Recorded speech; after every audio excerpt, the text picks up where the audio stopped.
Так, вам удобно в какое время дня?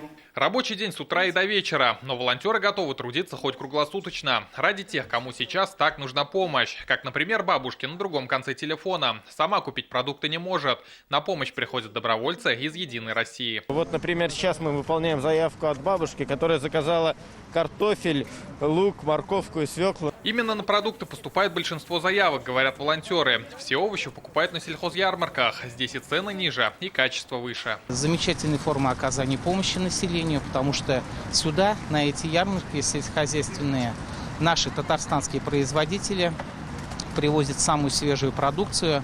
Это социально доступные цены. И, казалось бы, обычные продукты. А для пенсионеров, кто сегодня из-за коронавируса вынужден остаться дома, неоценимая поддержка. Наведываясь в гости, волонтеры не забывают и про средства защиты. Обязательно маска, перчатки. В день получается объехать сразу несколько адресов. Здравствуйте. Все продукты прямо к порогу. Хоть и приглашают в гости, но нельзя. Самоизоляция. Муслима Гайфуддинова сиделка. Хозяйки квартиры 83. Оставлять одну нельзя.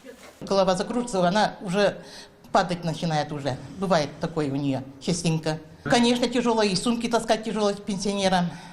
Очень большую работу делает. Спасибо большое всем. Прийти на помощь тем, кто находится дома, готовы добровольцы по всей республике. С начала пандемии волонтеры выполнили больше 11 тысяч заявок. Обратиться за помощью можно, позвонив по телефону общественной приемной «Единой России» или горячей линии, указанной на экране. Рамиль Галиуллин, Игорь Романов, ТНВ, Казань. Наша рука помощи вашему бизнесу. Антикризисные предложения. Телефон 843 5 705 100.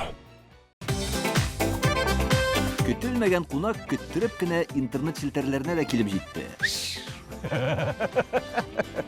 Хәзер бу фильмның барлык серияларын ТНВ.ру сайтында карап була.